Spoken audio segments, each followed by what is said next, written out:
Scandalous affair? There's an app for that. The red-hot dating site that doubles as the place for married people to mess around. Plus, actress Maria Bello opens up about how Miley, Raven, and Bruce are helping her mission to get the world to say whatever. Then, Beyonce's bod just rocked the red carpet. So how'd she do it? The man behind the hottest superstar diet is revealing the menu he says can transform your bod in just 22 days. Plus, Fun Home is the most buzzed about new Broadway show that's up for 12 Tonys. And you've got the best seat in the house when the cast performs right here. This is The View with Whoopi, Nicole Wallace, Rosie Perez. And today, Raven Simone and GMA Weekend anchor Paula Farris hit the co-host chairs. It all starts now.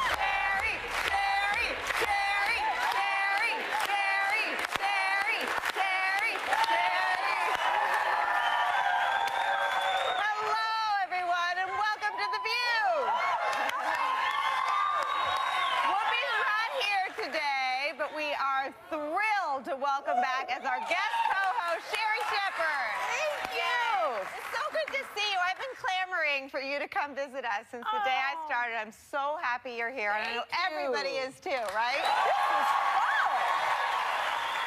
So, I only got to be on the show with you once. And I had so much fun.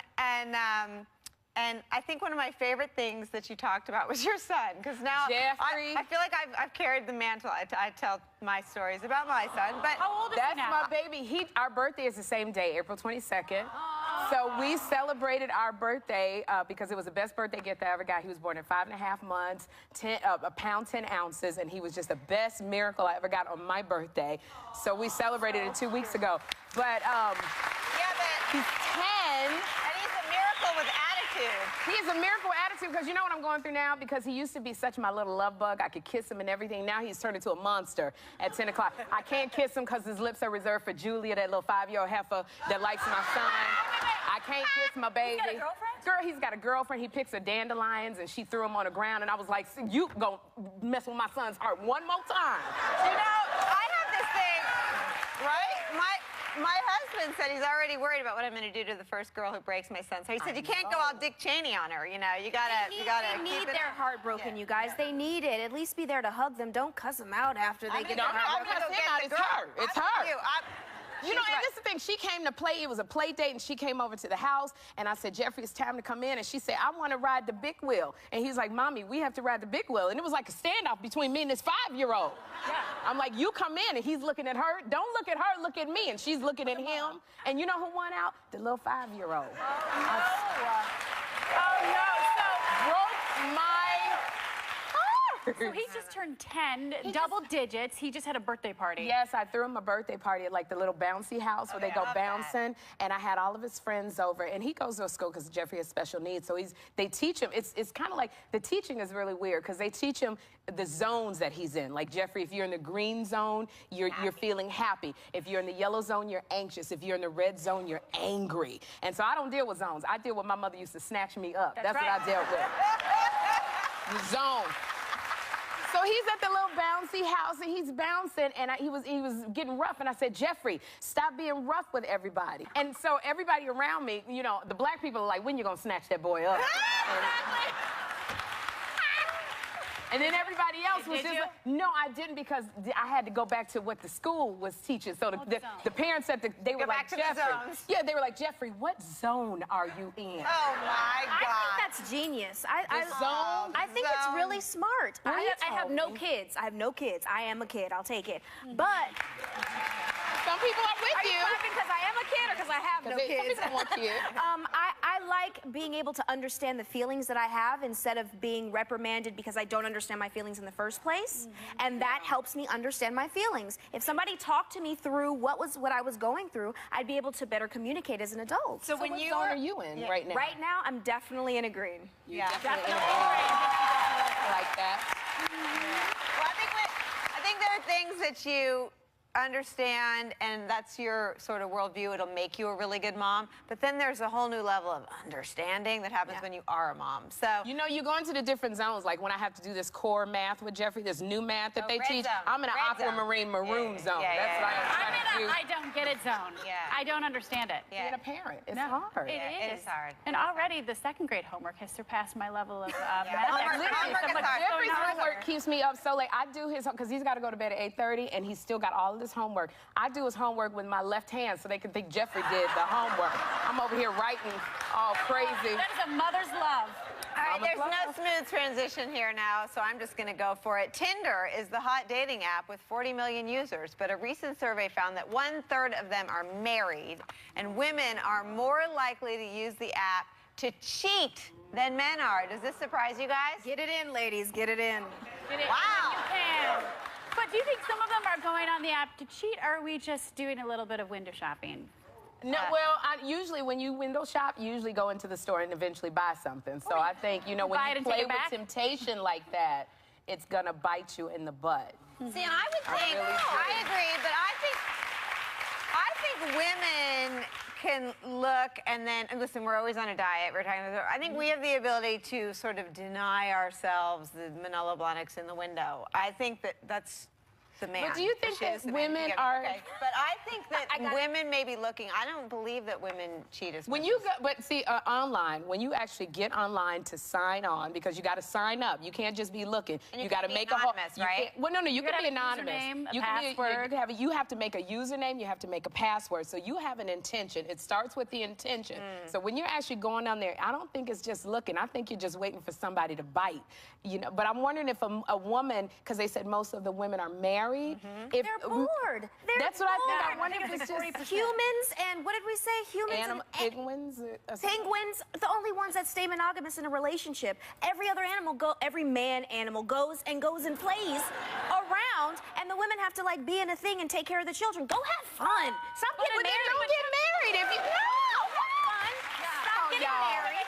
Wait. You should have the option. Temptation's a part of life. You should have the option to get married. Temptation. You should have the option to get married no matter what your sexual orientation is. Let's put that out right there right now. Absolutely. But don't get married.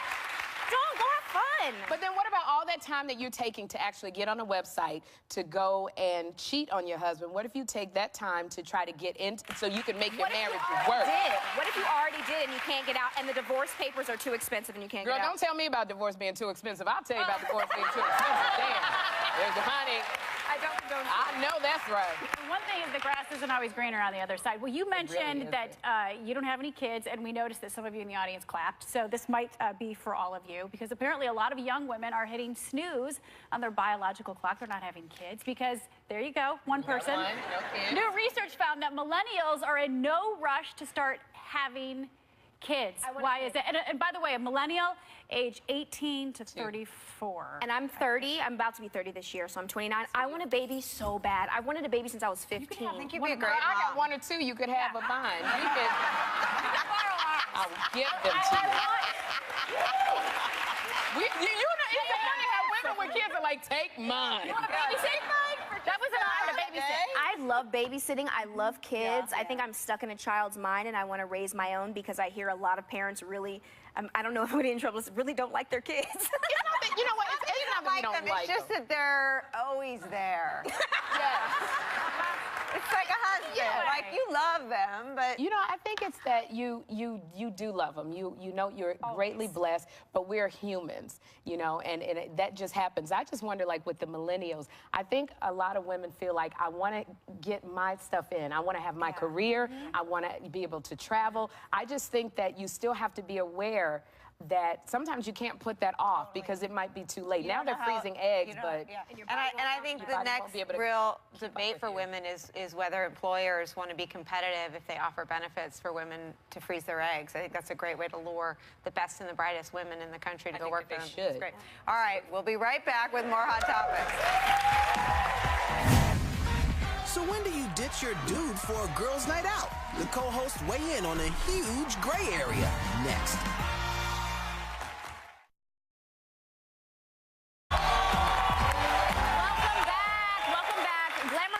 Recently listed the times your best friend should come before your boyfriend, like if she's just been dumped or if it's been way too long since you had a girls' night out. I always put my best friend first if we're in good terms. What about you guys? When you're dating, you put your best friend first? Yes, because I'm just dating. There is no ring on it, sweetheart. Know where your place is. Oh. I had some friends back in college, and it seemed like once they had a boyfriend, they would disappear and fall off the face of the earth, and then once they didn't, they came back. And you know what? You can't change your friends. You have to either accept them for who they are or just move on. But yeah, it is kind of frustrating. But I think you have to value your friendships. I think you have to value the friendships. They know you, and I think friends, they want the best for you. Like, I actually feel like if I had listened to my best friends, I wouldn't be having a million attorneys in my life right now. Yeah, literally, because my best friends, seriously, my best friends told me, they said even, Barbara Walters. Were you mad at them when they... Do you know Barbara Walters told when I was dating my boyfriend? She said, if you hurt Sherri, I will kill you. That's what she said. Well, see, and I would be afraid. He was afraid, but if I had listened to my best friends, I think, you know, and the wonderful thing about best friends is they don't hold it against you. So all the stuff that I'm going through now, all of my best friends who told me, Sherri, don't do this, they welcomed me back with open arms. Nobody ever said, I told you so, especially Whoopi Goldberg, because she was one who came in my room every day and was like, here's the red flags. She came and she said, I got your back. So I love all my best friends for coming back. When your friends told you that there were warning signs, how did you react? How did I react when every single one of my best friends told me there were, I was like, what is going on? I thought it was a conspiracy. No, I know what it is. You're like, they don't see what I see. They don't see what you see. But you know what I think the other thing is? I think that we're making it like a choice. I think the best marriages are between two people who have awesome friendships. Yes. You know, like, I think having a lot of people in your lives, having a husband as friends, the wife as friends, the kids, you know, I just think the whole thing, you know, lifts everybody up. I think once you're married, you do have to be careful about what you let out because your best friends remember every little thing. So you have to really be careful about what you share because you want them to. Like your husband can't remember an anniversary. You can't tell your family members. Your family. My father still want to kill my husband. Oh my God. My daddy. Anything. So you work hard to make sure they're never in the same room, right? I work really hard. I'm like, Daddy, you 70 years old. What you gonna do now? Don't ask. Don't ask. But speaking of that, we got a life coach, Sarah Alexander, and she is warning people to avoid popular self-help advice that you hear. Like when people tell you to follow your dreams. Now, she says you have to be realistic or you're just gonna end up stressed and disappointed. But would you tell a child not to follow their dreams? Listen, I followed my dreams, and it's hard. The dream I picked, I wish I'd have thought of something different sometimes. Yeah, but look at you. But look at you. I mean, I think you're a perfect example. I mean, you are this role model for young women who think that it's possible. Crazy. There's two sides of it, right? So there's other things that I wish that I have done, and I worked hard to get there, and I got there, and people were like, I said, how are you doing? I'm living the dream. I said, yeah, but this is awful. This is absolutely stressful. It's stressful. But there's also... Because we wish for so much. There's another side to the stress. I always tell people, follow your dreams, except when I see some people on American Idol, and I'm like, I don't know who told you that was your dream. That's not your dream. Don't follow that dream. Especially when they're on American Idol and they go, I'm just going to leave it to Jesus. Don't put it on Jesus. But I think if I didn't follow my dreams, I wouldn't be on this show. One of my best dreams was doing Dancing with the Stars. And that was something that was so scary. And I tell people, if you don't follow your dreams, you never know what's on the other side. Yes, there's stress, but there's another side to it as well. I think you should change the word to goal. You should make goals. Because your dreams sometimes just keep you dreaming. Girl, a goal is don't eat 2 cheeseburgers a day. That's a goal. That ain't no fun. That's a hard goal to keep. I think there's something to be said. At the end of the day, you know, at the end of your life, you can say, I went for it. And it didn't work out. People say, I tried it. Exactly. It's better to try and fail than fail to try. That was my third grade teacher's motto. And then you go work at the post office. If it fails, then you go to the And nobody regrets, I don't think you ever regret trying and failing. I mean, you don't regret that you didn't win the trophy ball, Oh, I right? regret it. I wanted that mirror ball. I wanted that mirror ball. But aren't you glad you did it? I am so glad I did it because it was, and that was something that was so stressful doing Dance with the Stars, practicing 8 hours a day, every day. I texted With cameras I thought I was everywhere. gonna have a nervous breakdown, but what I'm so glad of is I have a best friend named Val Schmirkovsky. I know people on that show that are lifelong friends. And it was an experience I will never, I don't even remember the stress. It was an experience I will never forget. I would like to switch up the topic a little bit. Okay, so a recent Washington Post article pointed out that almost 3/4 of working people are not comfortable about talking about their salary. I don't tell my salary to anybody. They always speculate. Why don't You guys, you? my mama told me and my daddy told me not to tell my personal business, and my bank account is my personal business. Right. It also helps so that if you get sued, nobody knows what you're going for. And do you guys tell your... I do. If you're doing the same thing that I'm doing, I want, because I think that's why a lot of women don't get ahead, I want you to know, all of my girlfriends on the talk, on the reel, these girlfriends of mine, I let them know how much I was making. As a matter of fact, Kathy Griffin, when we did Suddenly Susan together, we did a sitcom together, she set me down and told me how much she was making, so I knew what to negotiate. Rosie O'Donnell, when I first started this show, told me how much she was making, and that way I was able to know exactly what I was going for. And I think, listen, that's not I just think I agree with you, and you're at a very high level. I think that women starting out sometimes get a slower start than men because they don't share these things. And I think that when I was interviewing for this job, lots of women in broadcasting gave me the kind of advice you're talking about. And I think that declaring it from the rooftops is one thing, and that's tacky above everything else. Everybody. But I think part of women getting ahead in the workplace. Listen, in the White House, all the women got together and made sure that we were all making as much as the men. And you know, I think that you can't start correcting. Typically, men just start out making more. You can't start fixing inequalities until you start talking amongst each other. I think if somebody is not doing what you do and they just want to know and they're just like little looky-loos, well, how much you make? None of your business. Ask my lawyer. Ask my lawyer. He should know how much. I don't even want my lawyer to know how much I make because then they're going to ask for more money. So I'm not telling. That's the last person I'm telling. All right, on that note, we are going to go. We're going to come right back with Maria Bello. Stay with us. I hear you, girl. It had Bruce buzzing, had Miley making headlines, and Maria Bello tells you how you can join her revolution by just saying whatever next.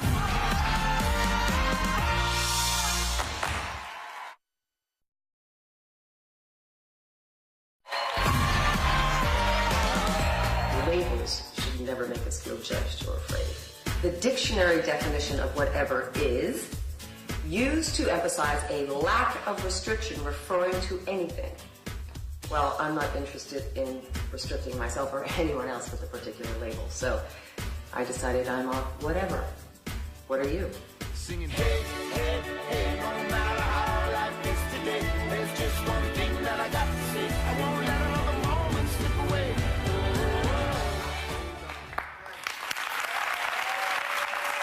I am a whatever!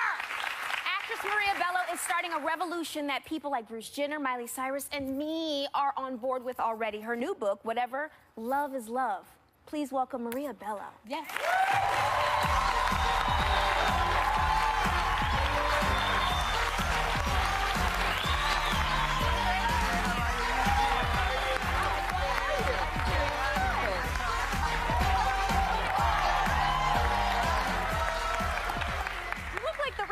Look at this. So I know. Full bag of Starburst. First, hi, family. Hi, family. Tell us about your new book, Whatever, Love is Love, and where the idea came from. I wrote this book from something my son said. When my son asked 2 years ago if I was romantically involved with anyone, and it'd been a long time coming, him asking me this question, I was like, God, what am I going to say? And I said it was Claire, who is my best friend, who happens to be like a godmother to him. He just smiled and said, whatever, Mom, love is love. Oh. So shout it out to the world. You were completely overthinking it. I was, and it was And it was about all the labels that you talk about a lot that we put on what is love. Is like romantic love different from like what is partnership really? I was sick that summer and I looked around my hospital bed and there was my son's dad, my son, my mother, my brother, and Claire, and I thought, these are all my partners, right? You don't have to be romantically involved with someone just to have a partnership, or a family doesn't have to mean 2 parents and 2 kids. You know, they take on all different sorts of forms. And kids are so much more intuitively accepting of this. It's interesting, right? I think that's they right. Sort of crack our hearts open sometimes. Yeah. But you were reading through your journals. Was that part of writing the book? And they were from a very long time ago, right? They were from when you were 13 years old. I have journals when I was 13 years That's so old. impressive. Really? Let me just say, crazy. that's so impressive. I can't find anything from last month. But what did you find in there, and how is that? Did you draw on any of that for the book? Well, what it was, you know, when I was ill, I went back to my old journals, thinking I was going to take a walk down memory lane, and instead of coming away with some definitive answer about who I was, I just came away with more questions. You know, am I Catholic? I went to 16 years of Catholic school. My best friend was a Catholic priest at university. But can I call myself Catholic because I believe God is God, right? You have your own name, and God for me is love. I don't care, Muslim, Buddhist, Jewish, whatever it is. I think in every religion, God is love. God is love. And so I belong to that religion, and yet I reclaim my roots of Catholicism, which was a big thing. And was there anything that you'd forgotten about that the journals sort of led you back to? No, well, the most embarrassing thing is, it was like the same thing over and over for years. I'd be like talking about this guy, I'd be like, oh my God, and I love him so much, and he's so great, year after year after year. And some of them I would read, I'd go, Jimmy, and I'd go, who's Jimmy? Yeah, I never. And at that point, I was so obsessed that he was like the love of my life, and now I realize God's the love of my life, my family, my friends are the love of my life. You know now, with the book, I am interested to know, because my son is 10 years old and he's asking questions that I'm like, that's mommy's business, none of your business. But the book has a few intimate details, and your son, it's Jackson. He's 14 years old. So were you at all, did you have any trepidation about letting him read the book?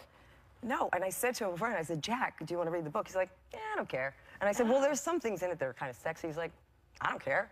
I mean, he's literally like that kid. He doesn't have time. He plays soccer. He's like going on to the Olympic development team. He just... Good for him. He's a whatever. Yeah. So I'm sure he will have some questions after he does read the book. And before I went on national TV, I was thinking, oh my God, what do I need to tell him? And I said, oh, there's one thing you should know, because people are talking about this. I'm bipolar. And he goes, oh yeah, like you're really happy sometimes and really sad? Yep, you are. Intuition, right? Yeah. Before I ask you, because you really loved the Bruce Jenner and Diane Sawyer, please tell the audience about your partner really fast. You are dating an African American? I'm dating an African American. You know, Wait, but this is great. You and I have been on parallel paths right here. like sisters for a long time now. Your interview with Oprah, where I stood up and cheered because I went, my girlfriend is 4th generation African American. She's from Zimbabwe. She happens to have white skin, but she's African and also got her citizenship in America. And that was always my feeling of like, what's black, what's white, what's African? And I have, When you go shopping, and they'll tell you. Quickly. Yeah. Try picking up that person walking through the store with it. You'll know, girl. Yeah, but look at all of our idols right now. Look at all of the most successful people. Look at all the people we're admiring. They don't happen to be like these little white girls with blue eyes, skinny girls walking around. I mean, honestly. And then the whole idea of labeling yourself a sexual preference or orientation. Facebook has 51 new gender orientations and identities. So for people to be saying LGBT, I always make a joke. I say it's going to be LGBT, A, B, C, D, Q, R, S, T. There's going to be a whole line of us. Through the whole alphabet. This is why you love the Bruce Jenner interview? Yeah. And I really love that Diane couldn't even process it when he was saying, okay, well, I'm not gay. I still like women. I do the... And why does he need a label for that? And people were saying he's brave. I don't think he's brave. You know what I think he is? Himself. I think he's himself. Himself, herself. Whatever self he wants to be. He's a whatever. And we love you for that, Bruce. Oh, my goodness. Our thanks to Maria Bello. I love you. Okay. Members of our studio audience will be going home with a copy of her new book. Yes! We'll be right back with the man who helped Beyonce get that ball. Beyonce's bod just set the red carpet on fire. And the man behind her incredible transformation reveals the menu that'll have you bringing the hotness in just 22 days. Next.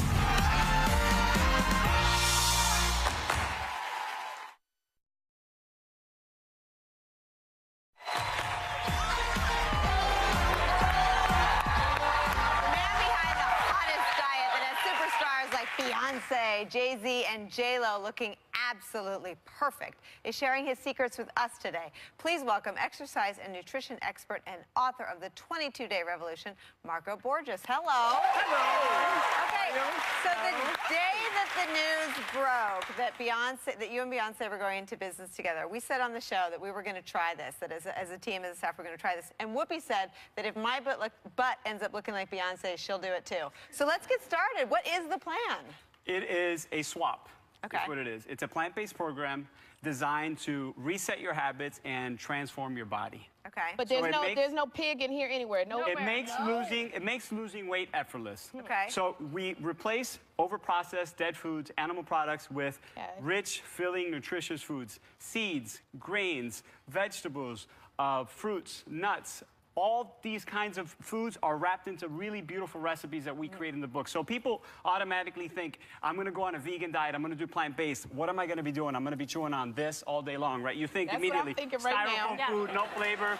The reality is, it's really, I mean, look at these dishes, They're right? delicious. Can we start eating? It felt really good. Okay, so what do you have for breakfast? And can you find all this stuff at the grocery store? Not only can you find it, it's really easy to make, and it's less expensive than actually buying animal products. Really? Yes, because when you get to the checkout line, the most expensive things are usually your produce, right? I mean, your meats and your chickens, and that's amazing, right? Yeah, this is a chia pudding that's really easy to make. You can make this in less than 5 minutes. It's omega-3 fatty acids topped with some blueberries, phytonutrients, really delicious. And can you make this and leave it in the fridge? Because I don't know what mornings are like in your house. Mine is mayhem. I make a week's worth of Can I this put on some Sunday. sugar in there? It's really great. Okay, wait. Can I put a little bit of sugar in there? It's good. This looks like French toast, but there's no wheat, This right? is French Well, toast. that's pancakes. That's what I want. This is Okay, French pass toast. this to Sherri. Get this to Sherri. Sherri, that is awesome. That has blueberries, raspberries, and it's made with gluten-free flour, which is rice, quinoa, chickpea flour. And maple Absolutely syrup? amazing. This right here, you would swear this is real meat. This is a raw walnut taco. Meat eater? Excuse me. Oh, it tastes like This is a raw carnivore. walnut taco. Super filling. And guess what? The typical American diet has 50% of the average fiber we need, right, on a daily basis. This ensures you get 100% of your fiber because you're eating more plant-based foods. You can't get fiber in an animal diet. You can get it in plant-based foods. Now, one of the things in the book that I thought was so sort of inspirational, because we're starting this week, we're all getting on board, you can really change your health. Can you talk about the health benefits of a diet like this? So not only are you going to lose weight, so people love the fact that they get to lose weight, and it's really easy. And you get to not just lose the weight, but the weight stays off. How? Because you're How does it stay So off? the beauty is that this is not a diet in that you get on it, you get off it, and then you gain back the 10 pounds plus another 10, right? The reason you keep the weight off is because you're resetting your habits. You're learning new things. Like your palate. You're creating new tools to create sustainability for yourself. So you're going to lose weight. You're going to feel better about yourself. You're going to have more sex drive. More sex drive? Yes.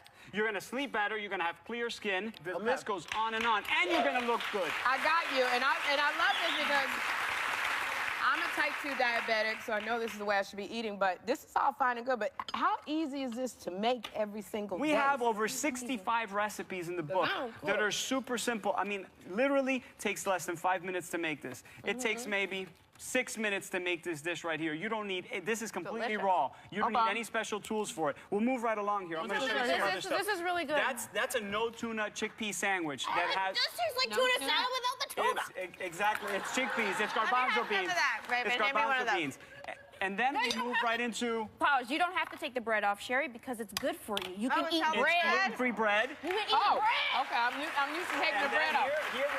Here we have a hummus tartine. Did you guys see this one? This is a hummus tartine topped with sprouts, microgreens, and a little bit of radish. It's absolutely incredible. We have a gluten-free pasta right here with tomato sauce. Gluten-free pasta with tomato sauce, with tomatoes, with lycopene. I mean, it's just amazing. Then we can actually have dessert. We can actually have dessert on this plan. Dessert, and then answer like the question we all want to know. Will we look like Beyonce at the end? I want to be falling on the top of a chair and partition. I want to do that too. This program is...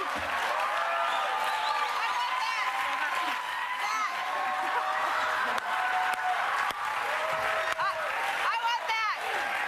Am I going to get... Am I going to get that? This program is designed to give you your best body. Okay. It's designed to give. It's designed to make you live the life you've always wanted to live, not just the life you But have. can I drink on this? Can I have my wine? Can I have wine? We're gonna drink lots and lots of water for the 22 days because more often than not, when we eliminate alcohol, you realize how much you were really drinking to begin with. You obviously had a glass of wine. So when you go back to drinking, you do it in moderation. It's about becoming more conscious about what you're putting into your body. I see. Can we go into the desserts? Yes. This is cashew butter that we just ground up. This is a carrot bread. Oh, you have to try this. Oh, This the is so chocolate good. muffin. You have me a chocolate This muffin. is so good. Oh, I love this. And then we have chocolate chip muffins. Again, over 65 delicious recipes in the book that are super simple to make. I am not a chef. We make all of these ourselves. We have a ton of plant-based protein sources. I can feel You're asking about graining on that wood, graining on that wood. Okay, we're gonna get together again in a month, and you're gonna see how we're doing. And it's a longer shot that I can move like that than I can. We're all starting. And you're gonna come back. I can't work. All right, thanks to Marco. Members of our audience are going home with a 22-day revolution. As always, consult your doctor for advice about whether this is suitable to your circumstances. We'll be right back.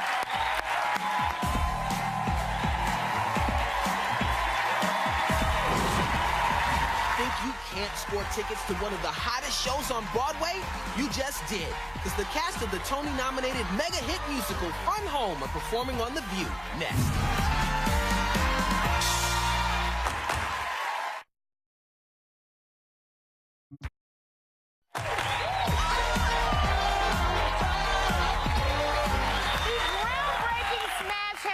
Musical Fun Home is up for 12 Tony Awards and has critics going wild. And you already know one of its stars from the hit TV series The Good Wife. Please welcome Tony Award winner and current nominee, Michael Cerveris. Michael! Congratulations to you. 12 Tony Award nominations.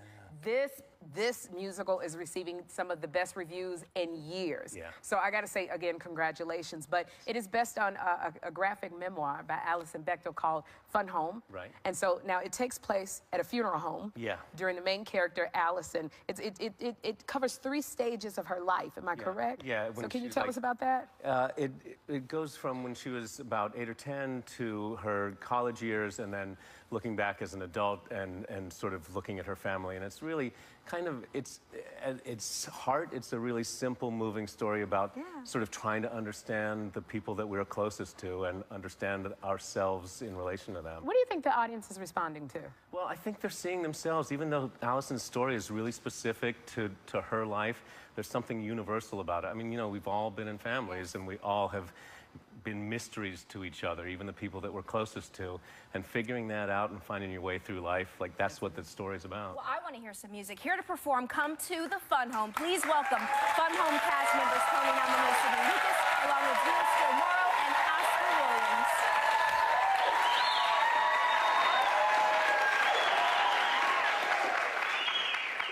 Should we start at the top? Yeah. Hold on. Should we say Fun Home? We only call it that in the family. Yeah, that's right. It's our commercial. We can do what we want. That's right, too.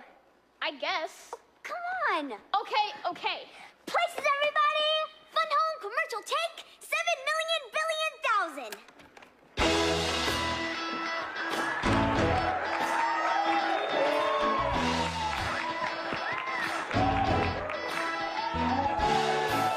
Your uncle died. You're feeling low. You got to bury your mama, but you don't know where to go. Your papa needs his final rest. You got to give him the best. Oh, come to the Fun Home. That's the Bechdel funeral home, baby.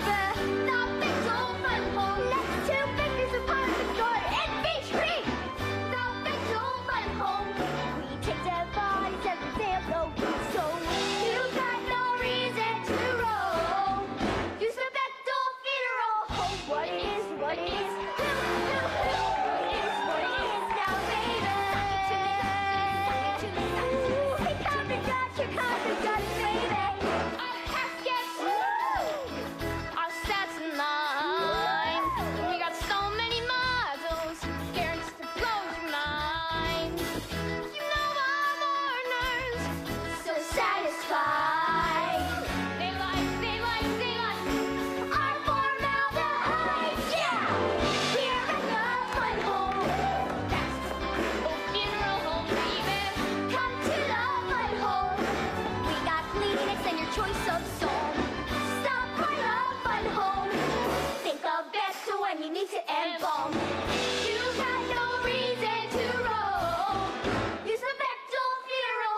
what it is, what it is. What it is, what it is. Tell them what we got. What is it we got, so? What is it we got? What is it we got? Smelling salts for if you're queasy. Folding chairs that open easy. These are cool. You know what they are? Flags with magnets for your car. These are wire and they hold flowers. Here's a sign for the names and the hours. Stands right here when you sign the book. This is called an aneurysm hook. A yard! Come to the fun home. Ample parking down the street. Here at the fun home. Body prep that can't be beat. You'll like the fun home. In our hearse there's a backward seat. That's why we made up this poem. We're the Bechtel Funeral Home. What it is, what it is. Who, what it is now, baby. Who.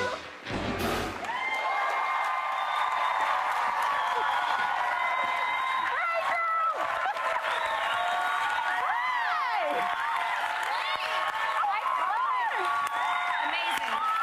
So amazing.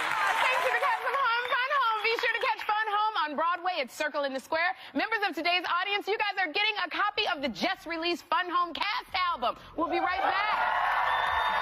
Thank you, girl.